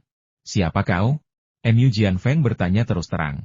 Ling Hao mengeluarkan sebuah kartu identitas, membukanya, dan memperlihatkan isinya. Kartu identitas itu memiliki dua sisi, satu bergambar lambang negara, dan sisi lainnya bertuliskan kantor utama, asisten, Ling Hao. Aura Mu Jianfeng langsung meredup saat melihat kartu identitas ini. Mu Jianfeng sudah seperti ini, dan Ye Kun bahkan lebih lagi. Kesombongan mereka sebelumnya langsung sirna. Xia Feng berpikir, asisten kantor utama? Kantor apa? Asisten siapa? Ia punya tebakan, tetapi ia tidak berani memastikannya. Ling Hao menyimpan kartu identitas itu dan berjalan mendekat. Ia menepuk bahu Xia Feng sebelum berkata, duduk, duduk. Sayang sekali kalau tidak makan sepiring makanan lezat seperti ini. Ada orang di Afrika yang menjual anak-anak mereka demi sesuap makanan. Bagaimana mungkin kita begitu boros? Xia Feng ragu sejenak, mengangguk, dan menarik kursi untuk Shen Tianyin. Shen Tianyin duduk di sebelah Xia Feng. Ia sebenarnya cukup penasaran dengan identitas Ling Hao dan ingin tahu bagaimana masalah ini akan berkembang. Tuan Mu, duduk juga. Ling Hao duduk di kursi dan berkata sambil tersenyum, kamu juga, di usia yang sudah tua ini, masih saja pemarah. Ayo, duduk, kita ngobrol sambil makan. Mu Jianfeng dan Ye Kun bertukar pandang. Meskipun ragu-ragu, mereka akhirnya duduk. Memang ada meja yang penuh dengan makanan lezat, tetapi tamparan Xia Feng membuat supnya tumpah, membuatnya tampak berantakan. Namun, Ling Hao benar-benar mulai makan tanpa ragu, dan dia tampak sangat menikmatinya. Ling Hao adalah satu-satunya orang di meja yang mulai makan. Dia datang begitu tiba-tiba, dan perilakunya sangat aneh. Mu Jianfeng langsung kehilangan kesabaran. Tuan Ling, apa yang Anda lakukan di sini? Katakan saja. Baiklah, kalau begitu saya akan jujur. Ling Hao menyeka mulutnya dengan serbet. Saya penanggung jawab keikutsertaan pabrik militer Le5 di pameran Rusia. Saya yakin kalian semua tahu untuk siapa saya bekerja. Saya yakin kalian semua paham, kan? Begini situasinya. Bos sangat menyukai pencapaian internasional pabrik militer Le5 dan memujinya habis-habisan, mengatakan bahwa hal itu akan meningkatkan prestis negara kita. Beliau juga sangat optimis terhadap Kamrat Xia Feng, mengatakan bahwa beliau pasti akan meraih hasil yang lebih baik lagi dan membawa kejayaan bagi negara. Mendengar ini, Xia Feng dan Shen Tianyin tak kuasa menahan diri untuk saling berpandangan. Meskipun mereka tak bertukar kata, mereka berdua memikirkan hal yang sama, siapa bos yang dimaksud Ling Hao? Mu Jianfeng dan Ye Kun jelas tahu identitas Ye Kun dan siapa yang dimaksud Ling Hao. Sepertinya karena hal ini, ekspresi mereka semakin muram. Ling Hao melanjutkan, begitulah situasinya. Para petinggi menawarkan dukungan penuh kepada Kamrat Xia Feng. Apapun yang dia inginkan, kami akan memberinya tanah, pinjaman, personel tak masalah. Itulah sebabnya aku di sini. Dengar, bukankah sudah waktunya bagimu untuk berhenti berjuang? Tidak baik jika para petinggi tahu tentang ini, bukan? Tidak ada gunanya membuat mereka marah hanya karena masalah sekecil ini, bukan? Tuan Ling, kami. Ye Kun melunak terlebih dahulu. Kami hanya membahas bisnis, bukan membuat keributan. Bagus, bagus, Ling Hao tersenyum. Kalau begitu semuanya beres. Aku akan berpura-pura kau tidak pernah membuat keributan. Mu Jianfeng tetap diam, tetapi dia tahu betul bahwa masalah ini hampir selesai. Satu hal lagi. Wanita Jerman di Arsenal 5 itu sebenarnya orang Inggris. Kau telah membuat kesalahan. Jika ada yang melaporkan ini ke Jerman dan memicu konflik internasional, aku yakin bahkan dewa pun tidak akan bisa menyelamatkannya. Ling Hao tersenyum. Kalian semua mengerti maksudku? Ruangan itu hening. Baiklah, aku masih ada urusan lain. Kalian lanjutkan makannya. Ling Hao berdiri dan pergi. Saat melewati Xia Feng, ia menepuk bahu Xia Feng lagi. Beberapa pimpinan ban sudah datang. Kalian bisa bicara dengan mereka tentang pinjaman itu. Xia Feng tersenyum. Baiklah, jaga diri. Saat Ling Hao pergi, beberapa eksekutif ban bergegas ke sisi Xia Feng. Tuan Xia, 5 miliar, ya? Kami bisa membawanya. Tuan Xia, saya akan segera mengirim seseorang untuk tinggal bersama Anda di perusahaan Anda. Berapapun jumlah yang Anda minta akan disetujui dan disetorkan dalam 1 menit. Tuan Xia, kita tidak bisa membahas bisnis malam ini. Kita bicarakan besok. Xia Feng menggandeng tangan Shen Tutianyin dan pergi. Jalanan ramai dengan orang-orang di bawah langit malam. Yuyan, apa kau akan menyalahkanku karena memintamu meninggalkan kamar pribadi itu? Tanya Tang Tianlong dengan nada meminta maaf saat mereka keluar dari Hotel Wangfu. Tang Yuyan tersenyum kecut dan tidak berkata apa-apa. Ia memang kesal, tetapi ia tidak ingin mengungkapkannya. Tang Tianlong menghela napas, kau tahu aturan keluarga Tang kita. Sudah seperti ini selama ratusan tahun, turun-temurun. Kalau tidak, keluarga Tang kita tidak akan bertahan sampai hari ini. Apapun yang kita lakukan, kita harus memastikan kepentingan keluarga kita dan menjauhi yang benar dan yang salah. Kita tidak boleh menyinggung Mu Jianfeng dan Ye Kun. Tapi Shen Tutianyin berani. Tang Yuyan teringat akan keberanian Shen Tutianyin untuk campur tangan dalam hal yang benar dan yang salah. Ia bisa saja tak kenal takut di medan perang, tetapi ia tidak memiliki keberanian seperti itu. Kau tidak bisa dibandingkan dengannya. Keluarga Shen Tu hanya memiliki sejarah lebih dari 30 tahun sejak reformasi dan keterbukaan. Mereka adalah keluarga kaya baru tanpa fondasi. Kau adalah wanita dari keluarga Tang kita, kau berbeda darinya. Wanita dari keluarga Tang? Ada nada getir dalam suara Tang Yuyan. Memangnya kenapa kalau aku wanita keluarga Tang? Aku tak berani menyinggung Mu Jianfeng. Aku tak berani menyinggung Ye Kun.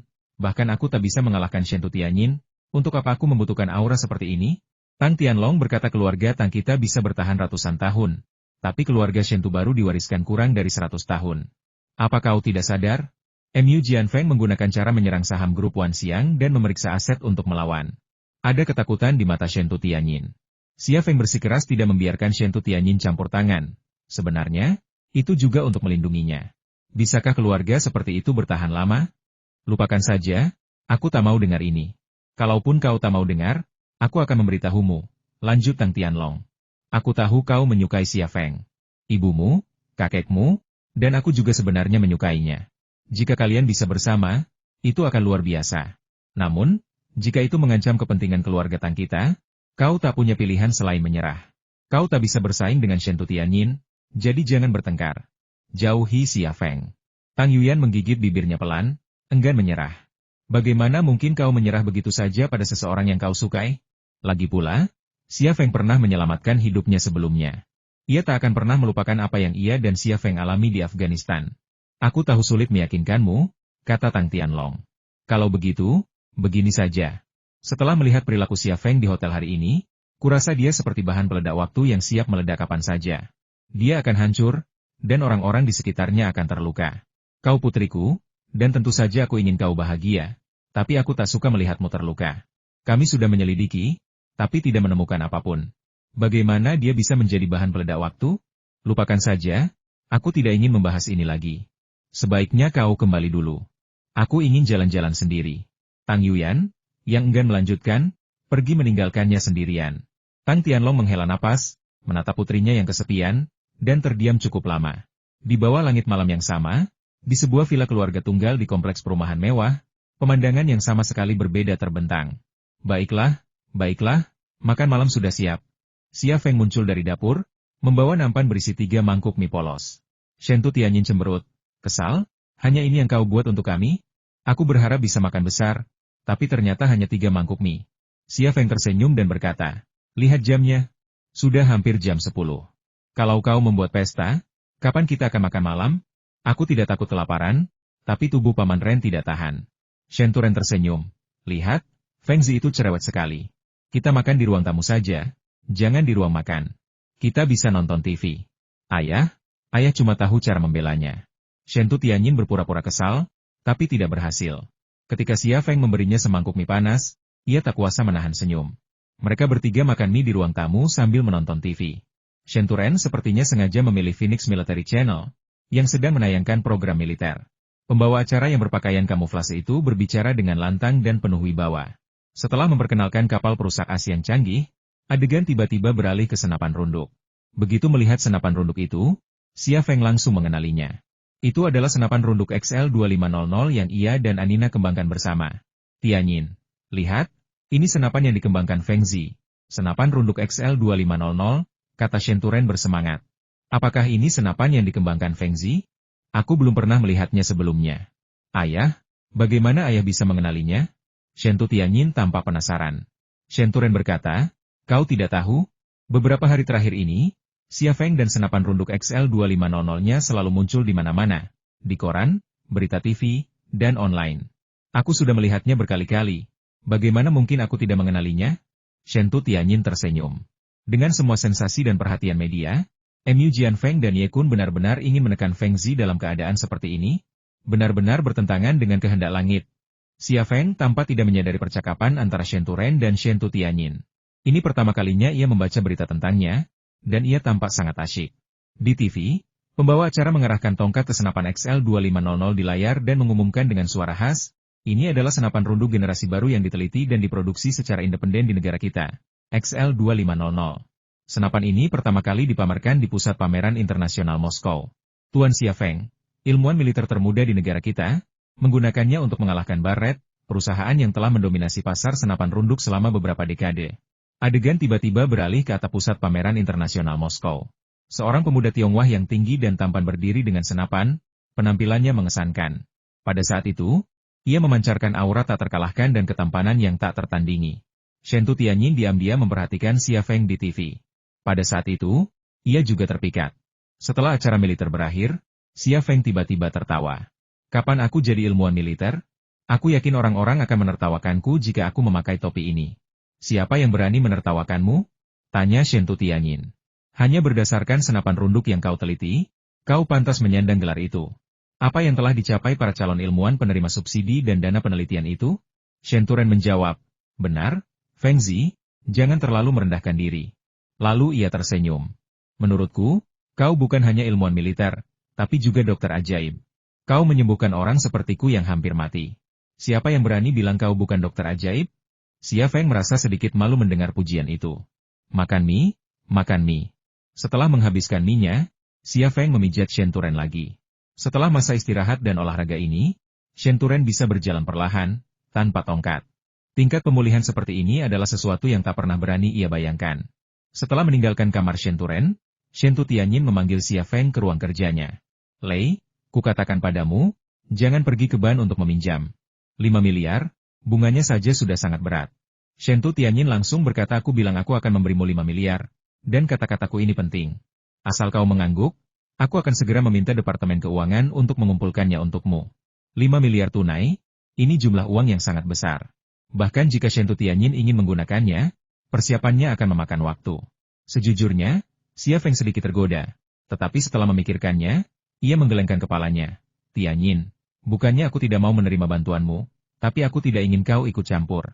Kau sudah melihat situasi di Hotel Wangfu sebelumnya, dan kau seharusnya tahu situasinya. Yang ingin kukatakan adalah kau seorang pengusaha, sedangkan Mu Jianfeng dan Ye Kun sama-sama pejabat. Orang miskin tidak berkelahi dengan orang kaya, dan orang kaya tidak berkelahi dengan pejabat. Pepatah lama ini masih sangat akurat. Di masa depan, Mu Jianfeng dan Ye Kun mewakili industri militer negara kita, dan ada banyak orang di belakang mereka. Berapa banyak dari mereka yang bisa kau lawan? Tapi bukankah Ling Hao yang menyelesaikan masalah? Dia mewakili orang penting.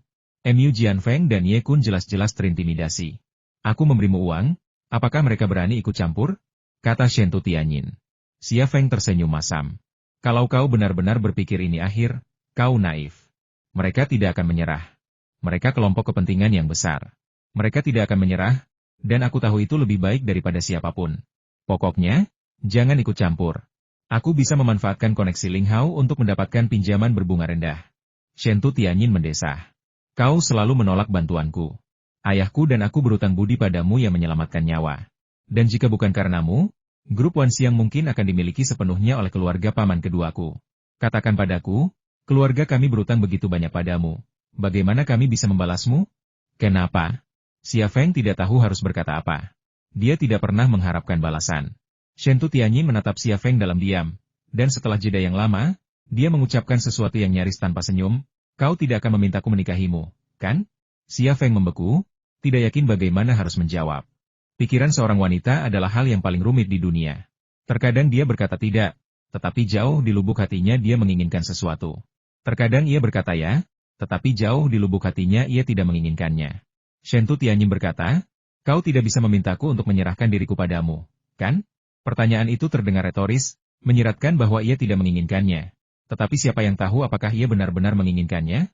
Xia Feng, yang dulunya adalah kekasih impiannya, memang memiliki perasaan untuknya, tetapi bagaimana ia bisa memutuskan hal seperti itu dengan mudah? Ia tidak siap. Secercah kesedihan terpancar di mata Shentu Tianyin, tetapi senyum tersungging di wajahnya yang sangat cantik. Aku hanya bercanda, jangan dianggap serius. Xia Feng balas tersenyum, tidak, tidak. Namun ia lupa bahwa Shentu Tianyin adalah wanita yang tidak pernah bercanda. Kalau begitu, terserahlah. Tapi kau harus datang kepadaku saat kau membutuhkan bantuanku. Jika tidak, aku akan marah padamu. Ya, aku akan datang. Kau bisa menginap di kamar tamu malam ini. Aku akan mengantarmu kembali ke gudang senjata Leima besok pagi. Baiklah, selamat malam. Entah kenapa, Xia Feng merasa sedikit kehilangan. Pengumuman Ling Hao menghasilkan persetujuan atas lahan tersebut. Lahan yang baru dipagari itu luasnya 500 mu. Setelah kompleks pabrik baru selesai dibangun, pabrik militer Thunder Horse niscaya akan menjadi perusahaan militer besar. Pinjaman juga disetujui, dengan total 5 miliar yuan, dengan kebijakan khusus pemerintah dan suku bunga cicilan 10 tahun dengan setengah dari suku bunga pasar. Mengingat momentum pertumbuhan dan profitabilitas pabrik militer Thunder Horse saat ini, pinjaman tersebut dapat dilunasi dalam waktu kurang dari 1 dekade. Dengan lahan dan pinjaman yang telah diamankan, langkah selanjutnya adalah membangun kompleks pabrik baru secara agresif. Xia Feng terjun langsung ke pekerjaannya. Sebelum kompleks pabrik baru selesai, ia harus membangun mesin perkakas cerdas yang komprehensif, lebih besar dan lebih canggih daripada milik Joseph, lalu memodifikasi mesin perkakas dan peralatan cerdas khusus yang dibutuhkan untuk fasilitas baru tersebut.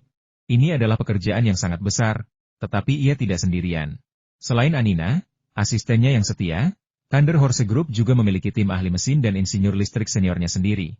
Dan dengan dukungan 2 basis produksi di Haizu dan Shudi, tugas tersebut dapat diselesaikan dengan mudah. Tentu saja, kunci peningkatan kapasitas ini adalah mesin perkakas cerdas terintegrasi yang masif, yang harus dibangun Xia Feng. Ia menamai mesin perkakas super cerdas ini, Flame Dragon.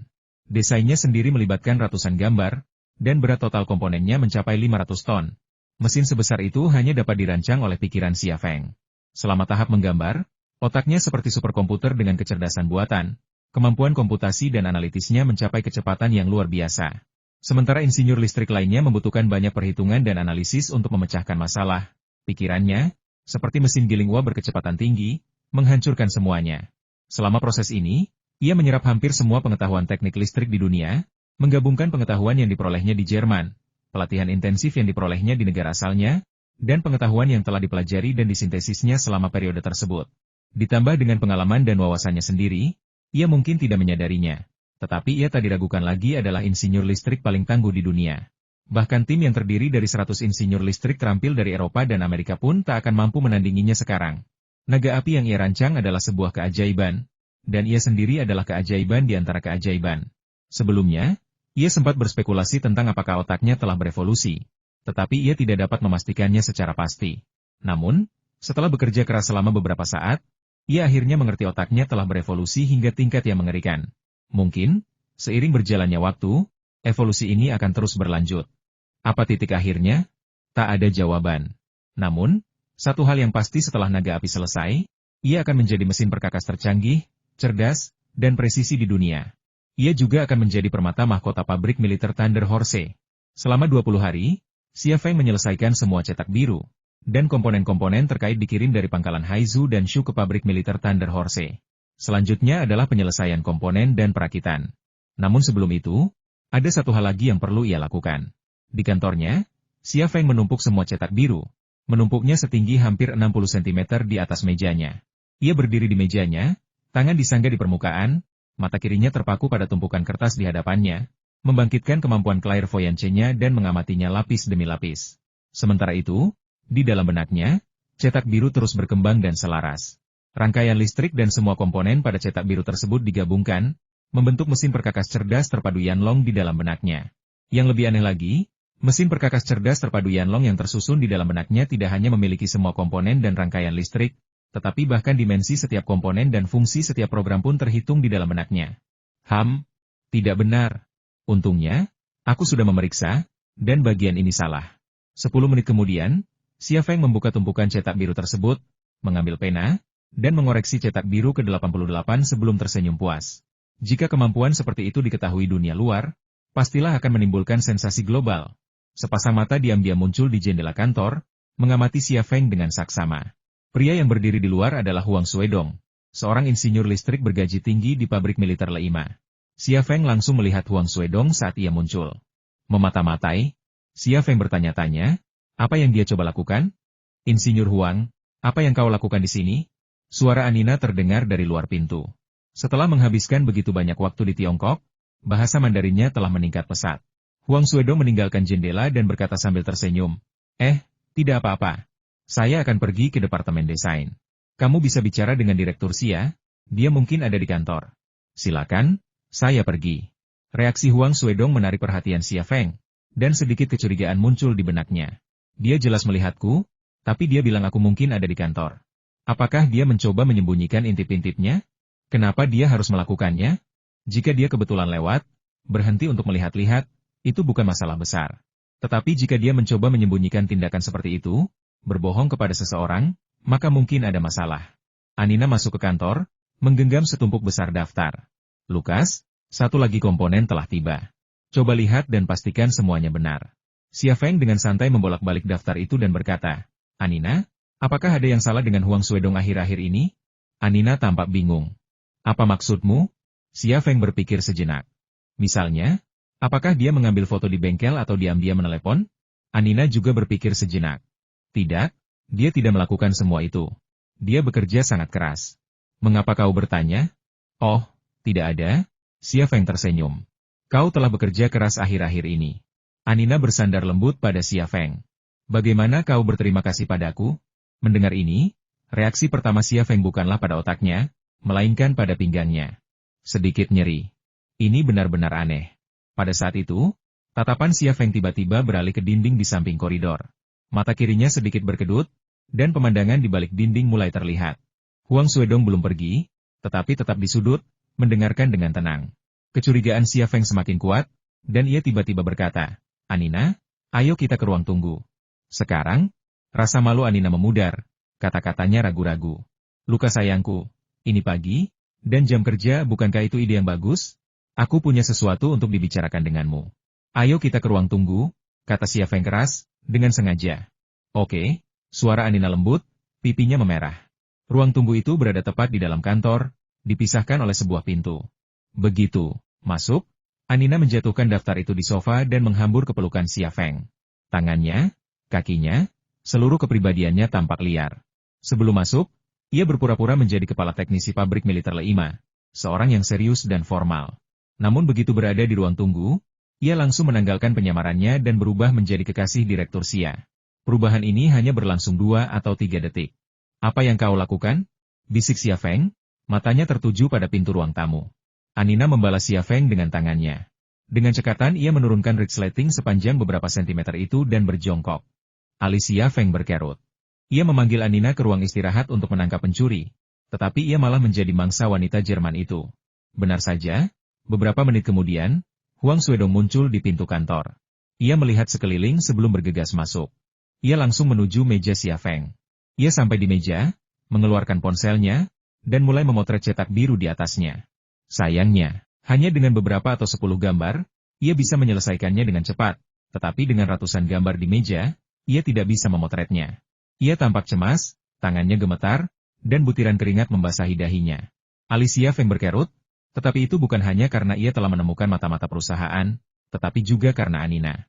Daya persuasif Anina masih begitu kuat sehingga ia tidak tega untuk bergegas keluar dan menangkap pencuri itu. Huang Suedong memotret demi foto, gerakannya semakin lincah. Awalnya, ia khawatir Xia Feng akan tiba-tiba muncul dari ruang tunggu. Tetapi setelah beberapa menit tanpanya, ia perlahan mengendurkan genggamannya. Ia berkesempatan memotret semua gambar sekaligus, jadi kenapa tidak? Lagi pula, ia bisa mendengar suara aneh Anina dari ruang tunggu. Bajingan. Huang Suedong tertawa, ekspresinya agak cabul. Aku untung besar kali ini. Perusahaan senjata Hanu menjanjikan 10 juta, dan itu milikku. Namun, tepat ketika Huang Suedong sedang asyik memotret, melamun tentang menjadi multijutawan, pintu ruang tunggu tiba-tiba terbuka. Xia Feng muncul. Huang Suedong buru-buru menyimpan ponselnya dan dengan panik memilah-milah gambar yang berantakan, sambil berkata, Tuan Xia, maafkan aku tidak sengaja mengacaukan gambar Anda. Xia Feng tersenyum, jangan berpura-pura. Berikan ponselmu. Apa? Ponsel apa? Tanya Huang Suedong gugup. Ponsel untuk memotret. Kalau kau tidak memberikannya, aku akan melakukannya sendiri. Suara Xia Feng berubah dingin. Huang Suedong tiba-tiba berlari. Tetapi sebelum ia sempat memutari meja, Xia Feng memotongnya. Xia Feng mencengkeram kerah Huang Suedong dan membantingnya ke lantai. Anina kemudian muncul dari ruang duduk, wajahnya memerah, bibirnya mengerucut saat ia berjalan. Ia tampak seperti gadis kecil yang sedang mengidam permen, tak ingin melewatkan satupun. Xia Feng mengambil ponsel Huang Suedong, melirik gambar-gambar yang telah ia buat, dan berkata dengan tenang, aku memberimu kesempatan sekarang. Katakan padaku, ada berapa banyak orang sepertimu di perusahaanku? Apa yang kau bicarakan? Aku tidak tahu. Huang Suedong gugup, suaranya bergetar. Xia Feng menghentakkan kakinya keras-keras di dada Huang Suedong. Kalau kau tidak memberitahuku, aku akan menuntutmu. Kau mencuri rahasia negara, dan kau akan menghabiskan sisa hidupmu di penjara. Beritahu aku, dan aku akan membebaskanmu. Kau tidak akan dimintai pertanggungjawaban. Huang Suedong, seorang insinyur listrik yang lemah, belum pernah diancam seperti itu sebelumnya. Akan kukatakan, katanya. Anina tiba-tiba mencondongkan tubuh ke depan. Tuan Xia, resleting Anda tidak tertutup rapat. Biar ku bantu. Xia Feng. Dalam benaknya, pasukan 100.000 buaya yang perkasa menyerbu tubuhnya.